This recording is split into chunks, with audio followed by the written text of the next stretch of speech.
Sir, I am very glad that I have the opportunity to take part in the discussions on the demands for grants in respect of the Ministry of Labour. I am glad we have got a very good Labour Minister, but I do not know whether he is able to take all the necessary steps to improve the labour situation in this country at this crucial moment. Sir, in the Labour Ministers' Conference some time back, it was suggested that steps should be taken to enforce the minimum wages in the different industries. It was also suggested that non-implementation of minimum wages should be declared as a cognizable offence and the offenders should be arrested. However, it had been agreed at the conference that more deterrent punishment should be given to the offenders and that the act should be amended suitably. Necessary changes should have been made in the central legislation by this time. The Industrial Dispute Act had become outdated and it should be completely overhauled.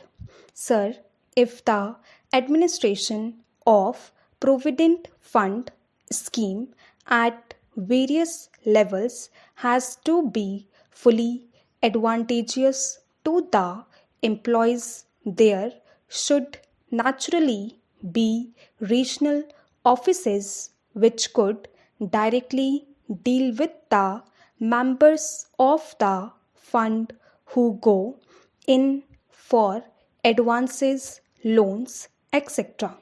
The present situation has offered an opportunity for the government to make necessary, meaningful changes in a number of legislative measures which seek to protect and regulate the rights and working conditions of industrial workers and other employees. In fact, several clauses of the legislative measures have little relevance to the present day conditions. Regarding the Apprenticeship Act, once our Prime Minister said in the State Labour Ministers' Conference that the Apprenticeship Act had not been implemented vigorously. It had not been given a trial. Utilization of apprenticeship opportunities or filling such vacancies has not been uniform in all the states. Creation of skilled manpower has lagged behind the limits of possibilities. So, the more important point is that what is to be done with the trained manpower if it cannot find jobs. What is even more important is that there is a new sense of urgency and a will to get things done. With regard to this, the basic problem relates neither to the number of apprentices nor to the value of their stipends. Furthermore, the gross contribution to the fund has been increasing year after year, but the average refund amount is not increasing accordingly. Sir, the Industrial Policy Resolution clearly mentions that in the process of rapid industrial development, labor assumes a vital role to help establish a socialistic pattern of society. The main problems facing the working class are of getting adequate wages, essential commodities at prices they can afford, some sort of shelter and clothes. The government's minimum needs program has hardly reached the working class. The vast majority of laborers are unable to make both ends meet. The government has mentioned endlessly on the question of evolving a national policy or on integrated wages, incomes, and price policy. Sir, it has claimed that the emergency has brought discipline among laborers and the production has been increased.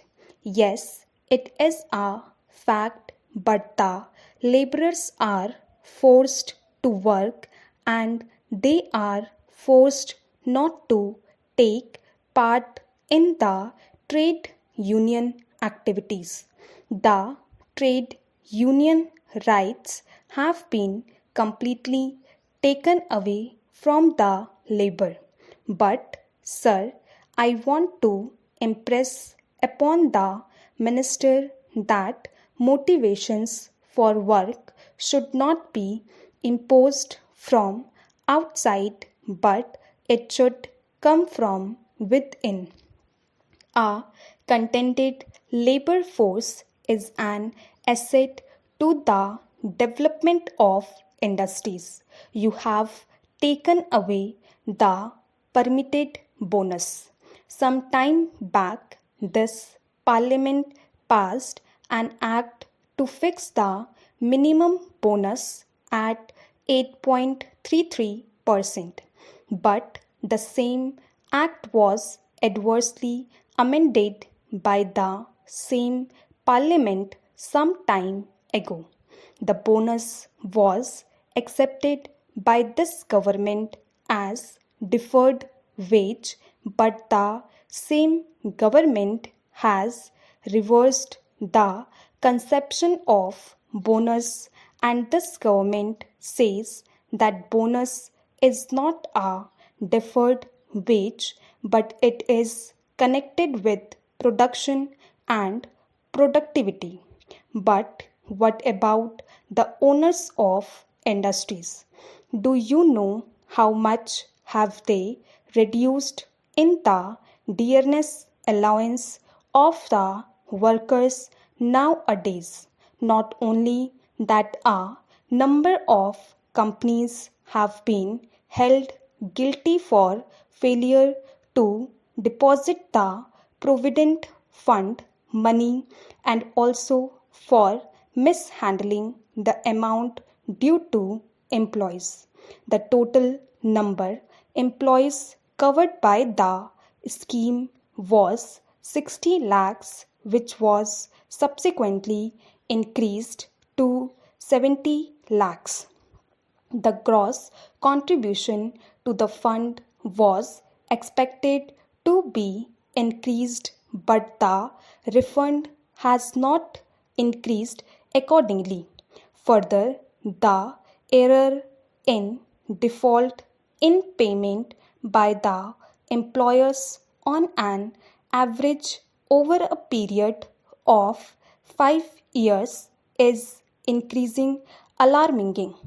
Such a situation calls for stringent regulation and control over the operation and administration of funds.